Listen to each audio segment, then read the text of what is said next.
So that's where it started, huh? Yep. The first contest that we ever did. This is it. This is where we did it. We was in it to win it. Let's go check it out. Wow. Yep.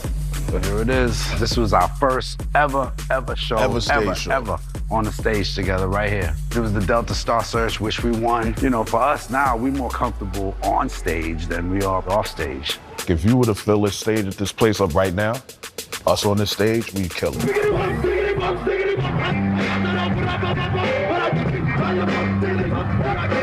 DasefX is going down as one of the greatest rap groups of all time. DasefX sound was unprecedented. There was nothing that we never heard before. Put riggedy in front of it, or jiggity, or tiggity, and nobody was doing that.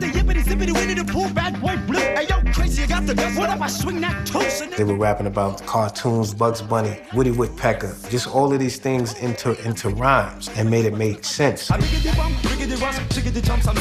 shake them up and down like the Dow Jones average. I'm cocky like Rocky. I biggity bangs the best. So diggity tell your friend chum, cause here comes DasefX. Yeah. They had dreadlocks. They would wear the mask and the Timbs and the big 40 belows. I biggity brings the funk up, the rough, deathly puncher. Words are arch bunker. So give me the mic and I biggity light it up like Uncle Fester.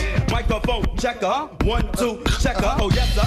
When you're dealing with a duel that throws wordplay back and forth, DasefX was more multi-complicated at a faster speed.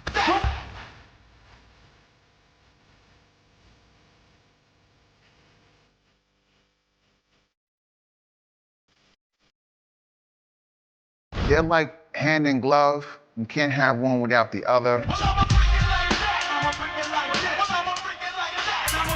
They loved hip hop. They loved rap. They loved what they did. They just kind of became a victim of circumstance. Our generals had a problem with each other, and we just got caught in the middle of a storm. There was fractions now within the clique. They were forced to rap over joints that weren't DasefX style. Then you start sliding down that rabbit hole of, am I selling out? When he went to Atlanta, that really was a divide between us. Now, actually for a few years, we probably didn't speak to each other. I didn't call him. I didn't check on him. He didn't call me, check on me. And guess what? I was just fine with it.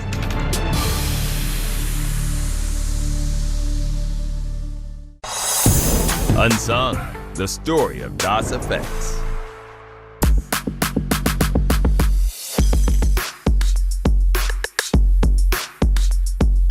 Wow, Virginia State, yeah. Man. This brings back a lot of memories right here.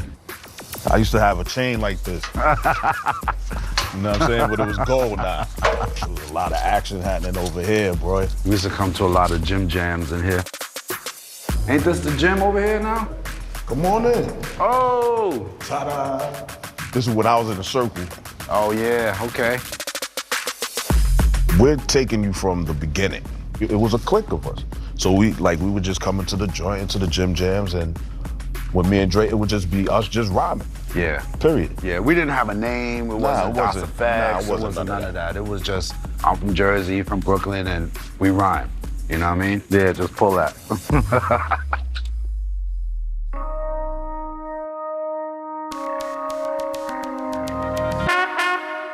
I was born in Brooklyn, New York, Bushwick Projects, and then my family moved over to Crown Heights.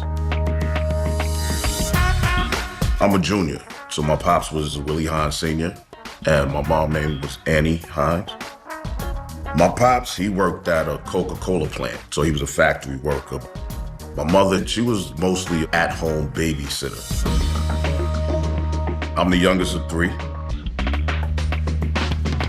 Ever since I was a child, everybody in my family called me Scooby. School was like real smart, hip. He had all the latest clothes, everything. His finger was on the pulse with the music. My pop's brother, he was a DJ. He was old school, like he's doing Osley Brothers and the OJs. And so I'm looking at records like that. So when hip hop came along and the whole scratching thing came along, I used to try to teach myself how to scratch with the volume button, right, on the record player, scratching the record. if you could imagine that. So that right there kind of led me into, okay, let me see if I could kind of play with this little rap thing. In high school, he played me a cassette. Not only was he rhyming, he had like decent production. He had a drum machine, he had an organ, and he was laying down the vocals. And I was really impressed because I was like, yo, how are you making songs in your house without having like a real studio? Scoob would use a lot of big words in his rhymes. His flow would be real technical and, you know, he was just into it.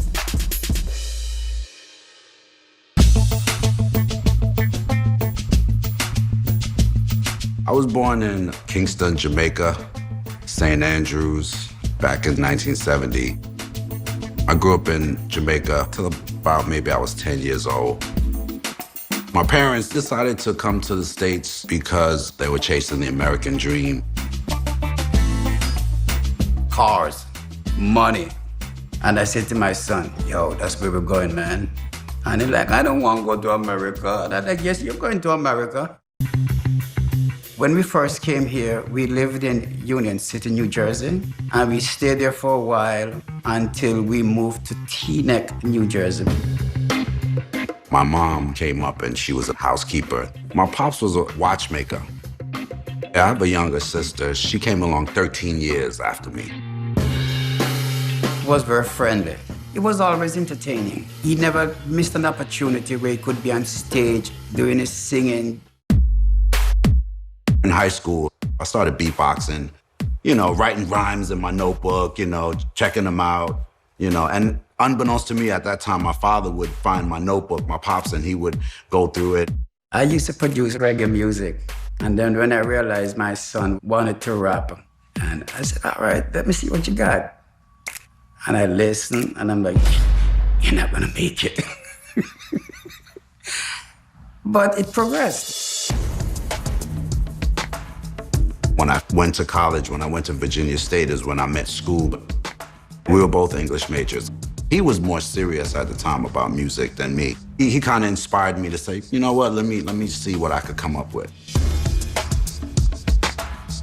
It was an English. We had either 1 or 2 classes together. That's what I just said. It was like 1 or 2 probably. Yeah. I'd be like, yo, this dude is always late.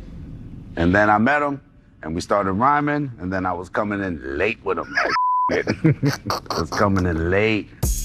My freshman year, I met him shortly after I got there. One night, randomly, we went to a party. You know, it was one of those things where the beat's playing, you in the party, everybody's rocking, everybody's jamming. So Scoob is nearby, he's rhyming. This one record came on, I start rhyming. So, the same record is on the other side is Dre. I just started rhyming after Scoob finished, and then Scoob started rhyming again. It kind of started with Scoob battling Dre. It was really like Dre style versus Scoob style. So my guys in the middle like, come on, man, you gotta be kidding me.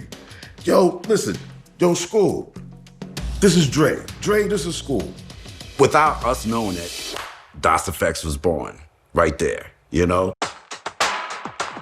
When they came up with DasefX, it was Dre and Scoob, but the last 3 letters was Ima Bufo Funde Zika Nayoka. It's Swahili. That's what they ran with when we were on campus. Dre is very outgoing. Scoob was very laid back, night and day.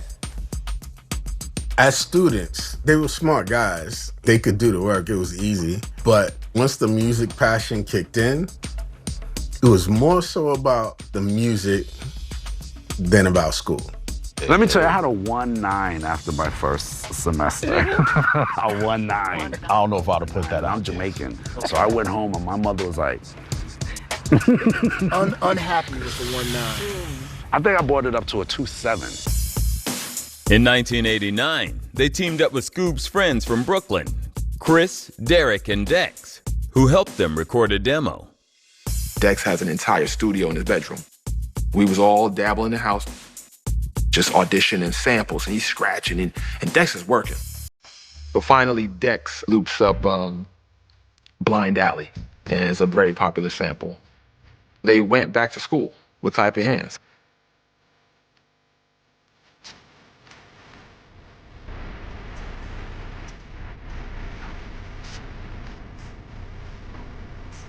A few months later, DasFx debuted Clap Your Hands in a contest. They were competing for $100, and with Parrish Smith and Eric Sermon of EPMD as judges.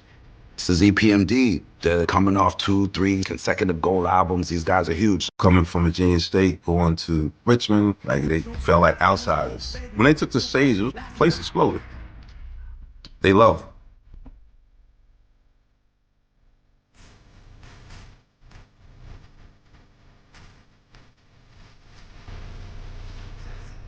They came on and we was like, yo, what is that?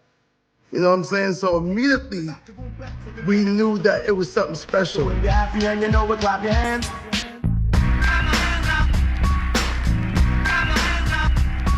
Just their camaraderie and their chemistry. They rolled in like real smooth. And then it came to, okay, who won the battle? There was about 3 cats in there that was super nice. So kind of made a compromise. And the compromise was to let the second runner-up win, catch up with Dre School backstage and ask them like, hey, listen, you didn't win this, but would you like to win a record contract? He was like, I'll take what's behind door number 2, right? Let's go with the record deal. And I'm the hickory-dickory top of the morning boogaloo picture with the yippity-zippity winnie the pooh back boy blue. Hey, yo. Eric and Parrish, they knew enough that, yo, this could change hip-hop. We literally did this room. A year later, we were doing arenas.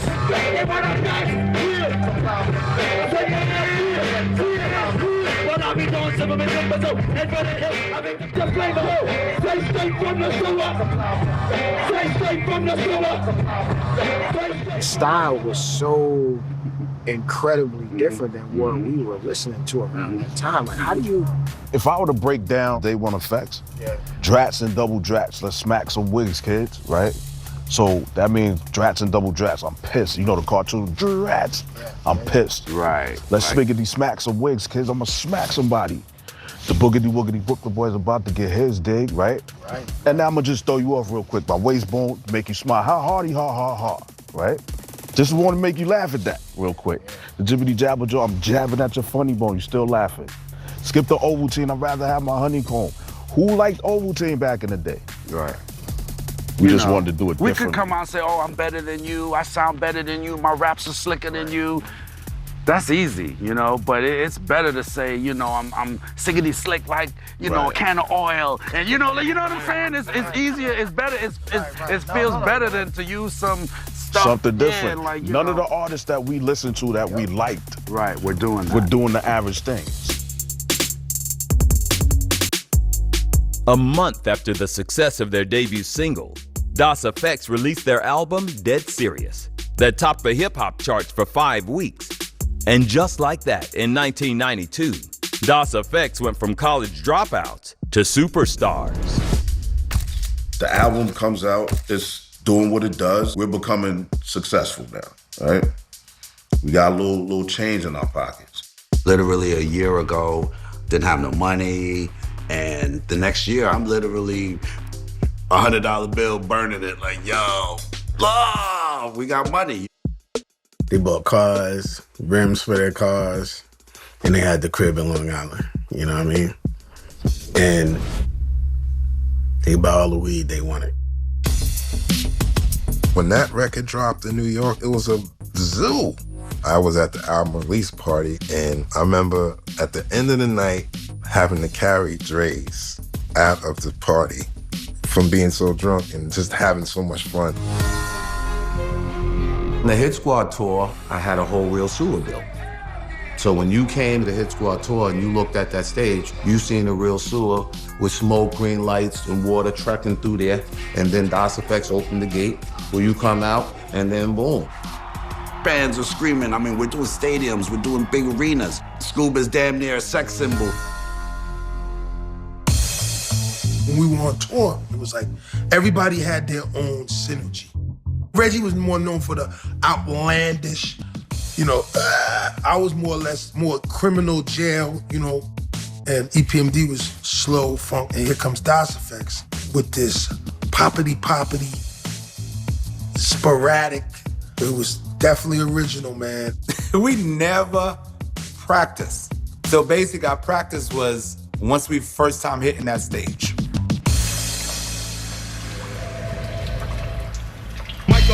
And DasefX stuck with that energy for their next single, Checka, that was produced by their core production team, friends Derek and Chris, who were producers on their college demos and were now officially known as Solid Scheme. Riggedy row, give me the gadzooks, here I go, so riggedy flame on, Geronimo, yo, I riggedy burn, riggedy rubber when I blabber, great, I riggedy make the wonder twins, the actor, when Microphone Checka dropped, that was the hardest ever. I riggedy make enough noise like Bam Bam, throw boulders from bedrock, you'll get dropped by Slam Man, so that actually put Chris and D, Solid Scheme, to become their own entity aside from DasefX.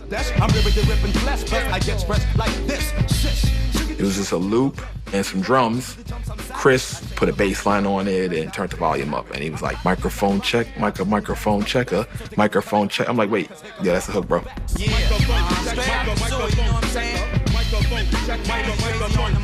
This one was another banger. It was like, yo, this was like, some people, they like Checka better than they Want Efx. Higgity hoy that matey, my giggity got stuff flow. My Saturday nights are live as they show. Let's go post, so yo. Siggity take the bait for Charlie Tuna. See, I use the boogie banger like a sire since the boomer.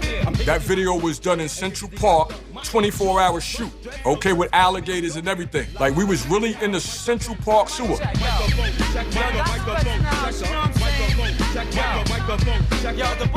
In the summer of 1992, Checka gave DasefX their second #1, followed by another top 5 single, Straight Out the Sewer, months later, helping to secure platinum sales for their debut album.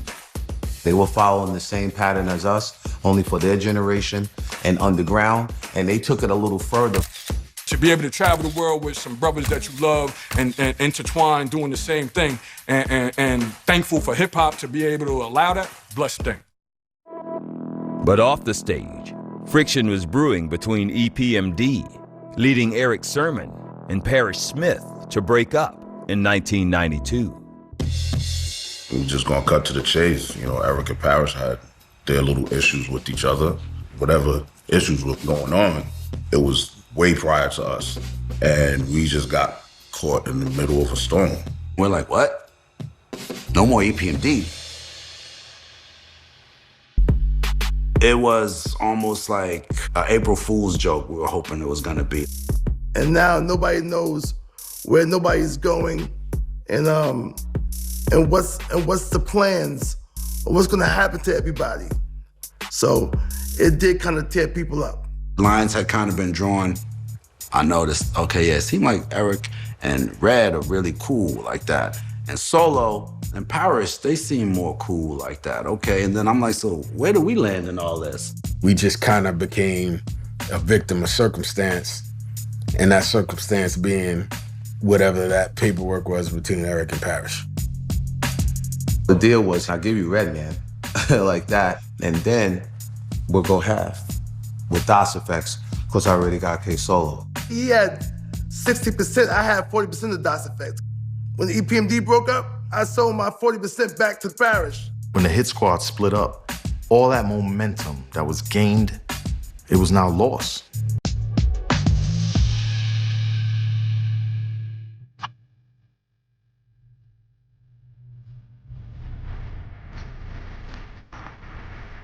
In 1993, the crew that helped launch DasefX to stardom was now split into 2 rival groups. The Hit Squad separated. P kept the Hit Squad title, and then Eric started the Def Squad. Well, everybody was heartbroken, you know, when EPMD broke up. But once Eric resurfaced and formed the Def Squad, the entourages were getting in each other's ears on some choosing sides. Yo, you know, we not rocking with them, they not rocking with me. You know, that type of Red Man, before he dropped, he DJ'd for us for a minute. We used to all just hang out and just bug out. Now, the Das, Red Man, relationship is just like, it's just over on two separate sides. Hit Squad, they waiting for a beef or battle or something like that, but nothing ever popped off or anything like that. Despite the Hit Squad separation, DasFx remained at the top of their game. By 1993, their debut had gone platinum, and to add to that, popular West Coast rapper Ice Cube enlisted the duo's Iggity flow on his single called Check Yourself that also went platinum later that year. I was in disbelief, like, Ice Cube? Like, really? We got East and West together? That was pretty dope. We began to evolve. We could sit back and let the people who respect us in hip hop, who wanted to work with us, rock with us. And with the success, East West ordered a rush on their next album. And by now, DasFx was ready to switch up the flow. The second album, we were tired of the Iggity. We were like, man, I'm Iggity, dog. I've been doing that style for 3 years now. And besides that, it was a lot of copycats. And then they were there, copying you know what I us. mean? So that made it easy for us to really drop it. You know? I can have that, we good. We good on that, I had to tell them, I'm like, yo, like, it doesn't matter who bit your style. Everybody know who started it. Go back to doing your original style. And Jay-Z was just like, nah. Talk to Scoob, same thing. And I'm a DJ, you know what I mean? I'm playing records in the club. I'm like, you gotta do that shit, and they didn't want to do it. If you listen to the second album, there is not one reference of the Iggity on the second album at all. For the album's first release, DasFx debuted their new style on another Solid Scheme production called Freak It.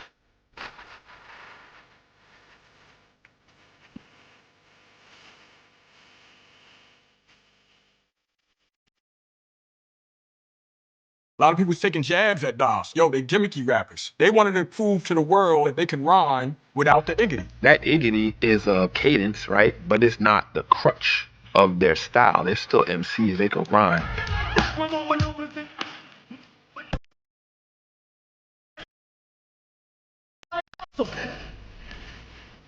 They were really competing with, like, Wu-Tang, with Onyx, with the lyricists that was coming out then.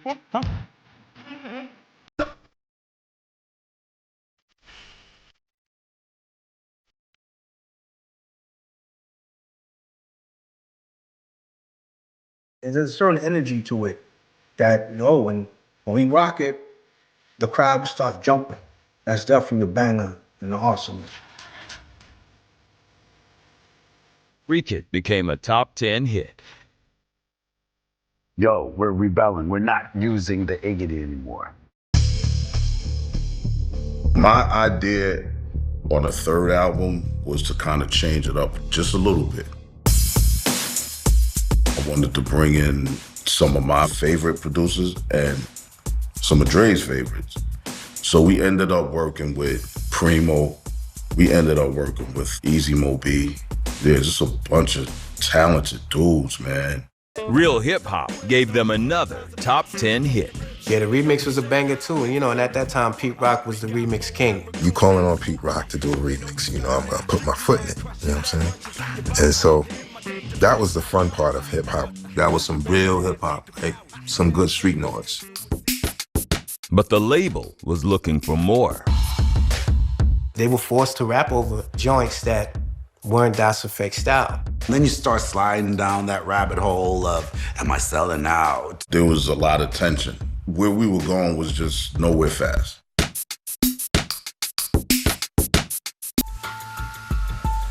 March 9, 2001, got a phone call that Chris had passed away, and I was shocked. What happened was Chris had died of a massive heart attack randomly at 31 years old. Yeah, it was one of the worst days ever of my life. We lost our guy, man. We gotta put our guy in the ground, So that was a devastating time for us. They came up in it together like that with us. So for us, we lost one of our members, an important piece. Losing Chris was a big blow to the group, without a question.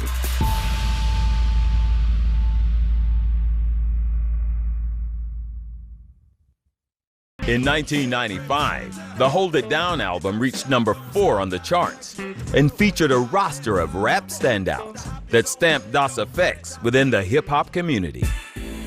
And as they headed into their next album, by now, East West had merged with Elektra Records, who was looking to expand their reach and re-spark their debut platinum success. At this point, the label, they want to capture the whole they Want Efx feel. I can't tell you, we weren't happy about it. We need the Iggity. We need the Iggity. Everybody loved the Iggity. Label, everybody made money off the Iggity. You go anywhere in Europe and ask them what their favorite album is, Hold It Down. Period. Even more than Dead Serious. So we were trying to continue with that vibe. And I think they were expecting something a little more commercial than that, and we just weren't on that page. Scoob was pushback king, you know what I'm saying? He started, you know, sneak dissing the label heads and the rhymes that we're doing. I'm like, Scoob, you sure you want to say that? There was a lot of tension. So my only way to, you know, get your attention, maybe, possibly, is to put it in a rhyme and take it how you want to take it, because I was angry. Whoever felt like they got touched by that, then that's where I directed it to. Then you start sliding down that rabbit hole of, am I selling out? You know, and then you lose some of who you are as an artist.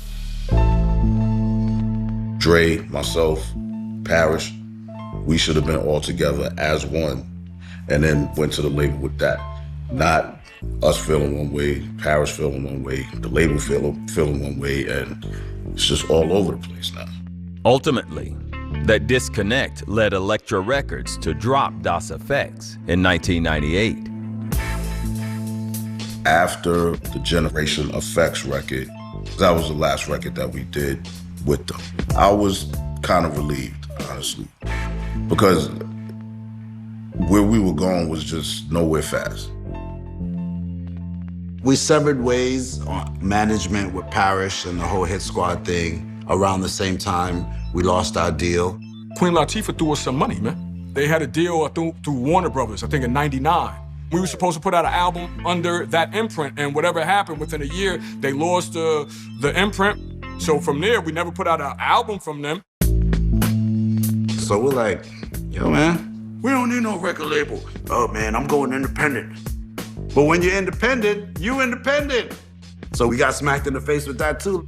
So you mean it's gonna run me about $400,000 to do the album on my own? It was a reality check, certain ways, a lot of weight that they had to shoulder. And DasefX would soon succumb to the heavy load. After releasing their 5th album in 2003, Scoob and Dre decided it was time to take a break from the music and each other. Yo, man, when you come up with somebody and you are sharing a bunk bed for 6 months, you've been on tour together, you've been around the world together, at some point, you just need a break from that person. You know what I'm saying? I moved to Atlanta in 2004. I'm like, yo, you know what? I'm gonna cut my dreads. I'm gonna just go try and be anonymous and find another situation. So when he went to Atlanta, that really was a divide between us. Actually, for a few years, we probably didn't speak to each other.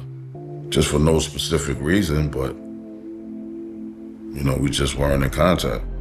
I didn't call him. I didn't check on him. He didn't call me, check on me. And guess what? I was just fine with it.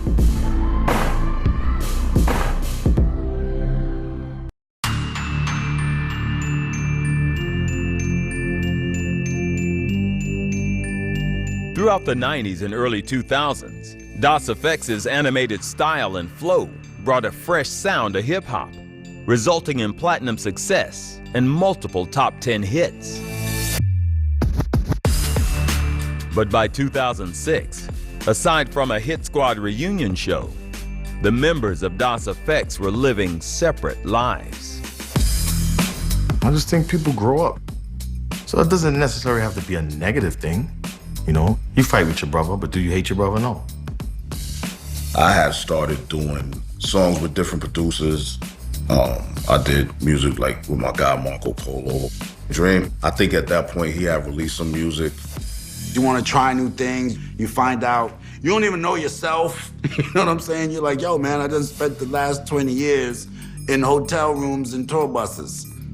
I should probably take a break and chill. You know, it's that simple. But in 2010, after nearly 5 years apart, DJ Dice made a call that he hoped would bring that break to an end. I remember him reaching out to me like somebody wanted to book Dice, and I was like, what? You know, me and Dream performing? So Dice was just adamant about us getting back and doing what we do. So obviously, you know, Dre and I spoke, and then we got to kick it after, you know, a couple years. We've grown. I'm not on the phone with Scoob, like chopping it up like two schoolgirls. We don't do that. But we got back together and just started like, all right, man, let's do these shows. And pretty much haven't looked back since. Over the last 15 years, dasefx has been able to maintain a steady touring career, thanks to a cult following overseas. If you're just stuck in right here in America, they respect, you know, the work that Das put in. But some people just dismiss them like, they fell off. They wouldn't have no idea that we out there rocking arenas and stadiums. We've been like damn near everywhere, like all over Russia, all over Europe, all over South America, Canada, Japan, you name it. And we're still representing real hip hop. And in 2021, dasefx brought that energy to the biggest arena in Brooklyn as the surprise act during KRS-One's battle against Big Daddy Kane on Versus. But it was a great look for dasefx to be on that. Like, Versus is the new biggest thing right now. If I would have known that they were gonna be on there, I'd have told them, y'all don't make a record right now to drop at midnight when Versus is over. Let the fans tell it they want a new album 10 years ago. You understand? Our last album was 2003. So me and Scoob, we always toying with the idea, yo, we need a new album. Even if it's just 4 or 5 songs, for them to just lock in one more time and take it back to what it was all about, just get in the studio. That's where it all started. With over 30 years of friendship in music, today, Scoob and Dre have found their stride, together and separately. So dasefx currently still touring. On my end, I'm working on the cigar line and some other music things as far as dealing with artists. On this your man, Crazy to the Drazy, Diggity dasefx. Hey yo, today I got a special one. I got a special one for a couple of reasons. I started the Producers Podcast just to sit down with some of these producers who've done mega records that no one knows. And also I want to shine light on producers who are on the come up. I got a new weed line out, so that's gone up.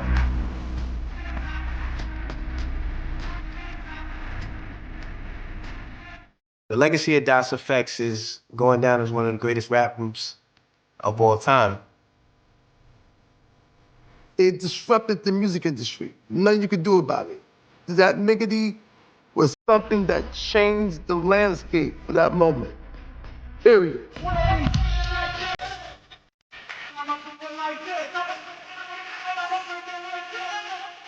One of the best duos that ever touched the mic in hip-hop. The first hip-hop group with the Iggity, the first group in the hip-hop with the dreads, groundbreaking, the style. Everything about dasefx is one of one, man.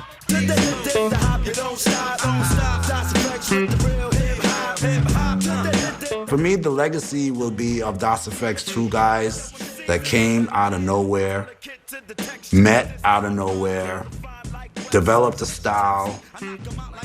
And you know, for a moment in time, we changed the way people saw and made hip hop.